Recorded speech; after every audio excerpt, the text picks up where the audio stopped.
जय हिंद साथियों। बिहार डीलिट परीक्षा 19 जून का सेकंड शिफ्ट का पेपर जो है सफलतापूर्ण हो चुका है दोस्तों। सेकंड शिफ्ट पर आधारित प्रश्न इस वीडियो में एनालिसिस करेंगे, आंसर की प्रोवाइड करेंगे। जिनका एग्जाम आने वाली शिफ्टों में है वे भी स्टूडेंट जरूर देखिएगा। यह भी अभी तक हमारे चैनल के साथ नहीं जुड़े हैं तो जुड़ जाइएगा। फर्स्ट क्वेश्चन पूछा जा रहा है कि यदि किसी क्रिया में उत्पाद उत्प्रेरक का काम करता है तो उसे क्या कहते हैं। तो उसे कहा जाता है स्व उत्प्रेरक। ऑप्शन ए करेक्ट आंसर हो जाएगा। क्वेश्चन नंबर 2 है कि अमोनिया उत्पाद के हैबर विधि में उत्प्रेरक वर्धक के रूप में कार्य करता है। यह हो जाएगा मोलिटेनम। ऑप्शन सी राइट आंसर हो जाएगा। क्वेश्चन नंबर 3 है कि निम्न में से कौन सा पदार्थ अमोनिया की हैबर विधि आयरन उत्प्रेरक के लिए निरोधक का कार्य करता है। तो यह हो जाएगा carbon monoxide. Option C right answer हो जाएगा। क्वेश्चन नंबर 4 है कि निम्न में से किस प्रकार के उत्प्रेरक उत्तम सिद्धांत होते हैं। तो यह है आपको संक्रमण तत्व। ऑप्शन डी जो है राइट आंसर हो जाएगा। बिहार डीलेट के लिए प्लेलिस्ट बना दिया गया है हमारे चैनल पर। बिहार डीलेट 2026 करके एक प्लेलिस्ट देखने को मिलेगा जिसमें आपको जी के जीएस हिंदी का प्रीवियस ईयर का क्वेश्चन सेट किए गए हैं। यह सारा का सारा इस बार पूछे जा रहे हैं, तो आप लोग ध्यान दीजिएगा और प्लेलिस्ट का यूज जरूर करें। आगे की ओर देखते हैं। क्वेश्चन नंबर 5 क्या पूछा जा रहा है। क्वेश्चन नंबर 5 यहाँ पर पूछा जा रहा है कि उत्प्रेरक बीज किस प्रकार का कार्य करता है। तो यह उत्प्रेरक के सतह पर मुक्त संयोजकताओं के संयोग से। ऑप्शन सी जो है राइट आंसर हो जाएगा। क्वेश्चन नंबर 6 है कि धनात्मक उत्प्रेरक है जो, यह हो जाएगा अभिक्रिया के वेग को बढ़ाते करते हैं। ऑप्शन सी यहाँ पर राइट आंसर हो जाएगा। क्वेश्चन नंबर 7 है कि सल्फ्यूरिक अम्ल के निर्माण में संपर्क विधि में प्लेटिनियम उत्प्रेरक के लिए कौन सा पदार्थ यूज करता है। तो यह हो जाता है arsenic sulphide. Option C right answer हो जाएगा। क्वेश्चन नंबर 8 है कि वर्धक कार्य करता है। तो वर्धक कार्य करता है उत्प्रेरक की सतह अधिक असम बनाकर। ऑप्शन सी राइट आंसर हो जाएगा। क्वेश्चन नंबर 9 है कि तेलों का हाइड्रोजनीकरण में प्रयुक्त उत्प्रेरक है। तो यह हो जाएगा निकल। ऑप्शन ए राइट आंसर हो जाएगा।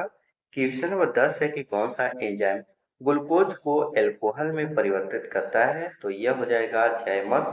ऑप्शन डी सही उत्तर हो जाएगा। क्वेश्चन नंबर 11 है कि क्लोरीन गैस बनाने की डेकन विधि में उत्प्रेरक के रूप में प्रयुक्त होता है। तो यह हो जाएगा क्यूप्रिक क्लोराइड। ऑप्शन डी जो है सही उत्तर हो जाएगा। क्वेश्चन नंबर 12 क्या पूछा जा रहा है कि शीर्ष कक्ष परक्रम में उत्प्रेरक के रूप में प्रयुक्त होता है क्या। तो यह नाइट्रोजन के ऑक्साइड का प्रयोग किया जाता है। ऑप्शन डी सही उत्तर हो जाएगा। क्वेश्चन नंबर 13 है कि सल्फ्यूरिक अम्ल बनाने की संपर्क विधि में उत्प्रेरक के रूप में प्रयुक्त होता है क्या। तो यह प्लेटिनम का चूर्ण का प्रयोग किया जाता है। आगे की ओर देखते हैं। क्वेश्चन नंबर 14 है कि निम्नलिखित गैसों में कौन सी एक दहन पोषक है। तो यह हो जाएगा oxygen. Option C right answer हो जाएगा। आगे की ओर देखते हैं। क्वेश्चन नंबर 15 क्या पूछा जा रहा है कि साधारण अग्निशमन यंत्र में कार्बन डाइऑक्साइड निम्न के प्रतिक्रिया से उत्पन्न होती है। तो यह हो जाएगा सोडियम बाइकार्बोनेट एवं तनु गंधक अम्ल। ऑप्शन ए जो है राइट आंसर हो जाएगा। क्वेश्चन नंबर 16 है कि प्रति ग्राम ईंधन द्वारा मोचित ऊर्जा की दृष्टि से निम्न में से सर्वोत्तम ईंधन कौन सा है। तो यह हो जाएगा हाइड्रोजन। ऑप्शन डी सही उत्तर हो जाएगा। क्वेश्चन नंबर 17 है कि जब अभिकारक और उत्प्रेरक दोनों की भौतिक अवस्था में समान होती है तो उत्प्रेरक कहलाता है क्या। तो यह कहलाता है आपको समान समान उत्प्रेरक। ऑप्शन बी राइट आंसर हो जाएगा। आगे की ओर देखते हैं। क्वेश्चन नंबर 18 है कि ऋणात्मक उत्प्रेरक निगेटिव कैटालिस्ट वह है जो अभिक्रिया के वेग को कम करते हैं। यहाँ पर ऑप्शन डी राइट आंसर हो जाएगा। आगे की ओर देखते हैं। क्वेश्चन नंबर 19 है कि आगे की ओर देखते हैं। क्वेश्चन नंबर 20 क्या पूछा जा रहा है। क्वेश्चन नंबर 20 है कि निम्न में से कौन जीवाश्म ईंधन नहीं है। तो यह हो जाएगा nitrogen. Option B correct answer हो जाएगा। क्वेश्चन नंबर 21 है कि अग्निशमन में कौन सा गैस प्रयुक्त होती है। तो यह हो जाएगा कार्बन डाइऑक्साइड। ऑप्शन बी जो है करेक्ट आंसर हो जाएगा। क्वेश्चन नंबर 22 की बात करते हैं कि अग्निशमन यंत्र में बोतल में रखे सांद्र सल्फ्यूरिक अम्ल के साथ निम्न में से किसका सांद्र विलयन रखा जाता है। तो यह हो जाएगा सोडियम बाइकार्बोनेट का। ऑप्शन बी करेक्ट आंसर हो जाएगा। क्वेश्चन नंबर 23 है कि निम्नलिखित जीवाश्म ईंधन में से कौन सर्वोत्तम ईंधन है। तो यह हो जाएगा प्राकृतिक गैस, नेचुरल गैस। आगे की देखते हैं क्वेश्चन नंबर 24 है कि उत्प्रेरक की खोज किसने किए थे। तो यह किए थे Berzelius. Option D right answer हो जाएगा। आगे की ओर देखेंगे क्वेश्चन नंबर 25 है कि जब अभिकारक और उत्प्रेरक की दोनों की भौतिक अवस्थाएं भिन्न हो यानी कि अलग हो तो उत्प्रेरक कहलाते हैं। तो वह कहलाते हैं विषमांग उत्प्रेरक। ऑप्शन ए करेक्ट आंसर हो जाएगा। क्वेश्चन नंबर 26 है कि निम्नलिखित में महायान बौद्ध पंथ के अनुसार कौन से भविष्य के बोधक हैं। बुध हैं। तो राइट आंसर यहाँ पर हो जाएगा मैत्रेय। ऑप्शन डी जो है राइट आंसर हो जाएगा। क्वेश्चन नंबर 27 की बात करते हैं कि केंद्र शासित प्रदेश लक्षद्वीप के न्यायिक क्षेत्र का कार्य कौन न्यायालय करता है। तो यह करता है Kerala high court. Option A correct answer हो जाएगा। क्वेश्चन नंबर 28 की बात करते हैं कि दिल्ली को एनसीटी संविधान के किस संविधान संशोधन से बनाया गया था। तो यह था 69वां संविधान संशोधन। ऑप्शन बी करेक्ट आंसर हो जाएगा। क्वेश्चन नंबर 29 है कि सीमा प्रबंधन विभाग किस मंत्रालय के अंतर्गत आता है। तो यह आता है गृह मंत्रालय। ऑप्शन ए राइट आंसर हो जाएगा। आगे की ओर देखेंगे क्वेश्चन नंबर 30 क्या पूछा जा रहा है कि संविधान का अनुच्छेद 123 किससे संबंधित है। तो यह राष्ट्रपति के अध्यादेश से। ऑप्शन बी राइट आंसर हो जाएगा। क्वेश्चन नंबर 31 है कि यहाँ पर उपराष्ट्रपति जो हटाने का प्रस्ताव किसमें पेश किया जाता है। तो यह केवल राज्यसभा में। ऑप्शन डी करेक्ट आंसर हो जाएगा। आगे की ओर देखेंगे क्वेश्चन नंबर 32 क्या पूछा जा रहा है कि क्षेत्रफल के हिसाब से भारत की सबसे बड़ी लोकसभा कौन सी है। तो यह हो जाएगा Ladakh. Option A correct answer हो जाएगा। आगे की ओर देखेंगे क्वेश्चन नंबर 33 क्या पूछा जा रहा है। क्वेश्चन नंबर 33 है कि निम्नलिखित में कौन राज्यपाल को उसके कार्यालय से हटा सकता है। तो वह है राष्ट्रपति। ऑप्शन सी राइट आंसर हो जाएगा।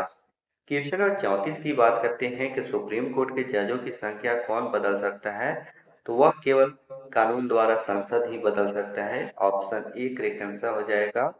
आगे की ओर देखते हैं क्वेश्चन नंबर 35 है कि भारतीय संविधान के किस अनुच्छेद के तहत लोकसभा में अनुसूचित जातियों और जनजातियों के लिए आरक्षण प्रदान किया गया है।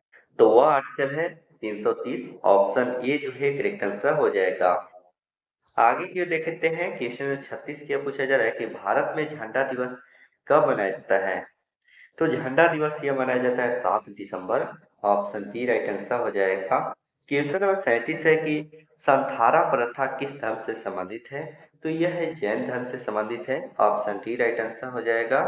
क्वेश्चन नंबर 38 है कि भारत में 3 स्तरीय पंचायती प्रणाली कितनी जनसंख्या से ऊपर वाले राज्यों में है। तो यह हो जाएगा 20 lakh. Option B correct answer हो जाएगा।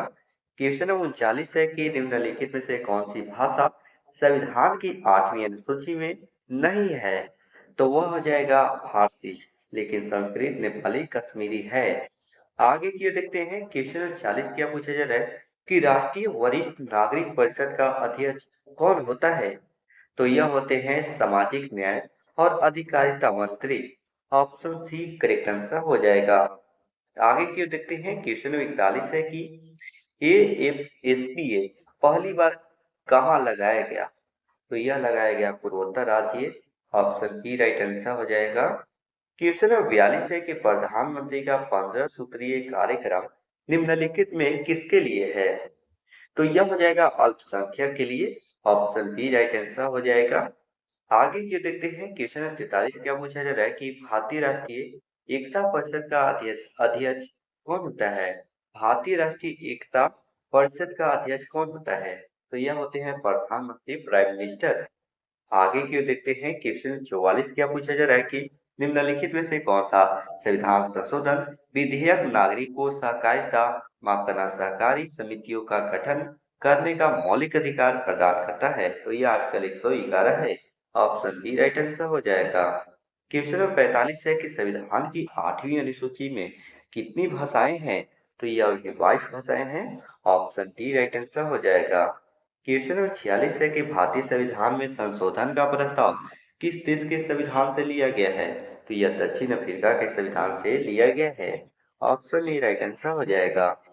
क्वेश्चन नंबर 47 है कि निम्नलिखित में से किस शब्द का भारत के संविधान में कोई जिक्र ही नहीं है? तो वह है आपको बजट। ऑप्शन सी सही उत्तर हो जाएगा। क्वेश्चन नंबर 48 है कि भारत के प्रधानमंत्री का आवास 7 रेस कोर्स रोड साधारण रूप से किस नाम से जाना जाता है? तो यह नाम पंचवटी है। ऑप्शन डी राइट आंसर हो जाएगा। क्वेश्चन नंबर 49 है कि सुप्रीम कोर्ट की सर्किट बेंच कहाँ है? तो यह हो जाएगा इनमें से कोई नहीं। ऑप्शन डी जो है राइट आंसर है। क्वेश्चन नंबर 50 है कि मतदान निगरानी प्रणाली पहली बार किस राज्य में लागू की गई थी? तो यह लागू किया गया था Goa. Option B right answer हो जाएगा। तो यहाँ पर 19 जून का सेकंड शिफ्ट पर आधारित प्रश्न का मैंने एनालिसिस करवा दिया। इसी तरह से बिहार डीएलएड का एग्जाम समाप्त हो रहे हैं, उस पर आधारित प्रश्न का एनालिसिस करवा दिया जा रहा है। बाकी जो है आप लोग प्लेलिस्ट का यूज जरूर करें, क्योंकि बहुत ही ज़्यादा फायदा हो सकता है, क्योंकि बहुत ही इम्पोर्टेंट क्वेश्चन उसमें अपलोड किए गए हैं। आपको प्लेलिस्ट बिहार डेली 2026 करके देखने को मिल जाएगा। अन्यथा आपको जो है डिस्क्रिप्शन में प्लेलिस्ट का लिंक मिल जाएगा। बाकी इस वीडियो को शेयर करिएगा। चैनल पर पहली बार आए हो तो चैनल को सब्सक्राइब करिएगा। मिलते हैं नेक्स्ट वीडियो में, तब तक के लिए जय हिंद जय भारत।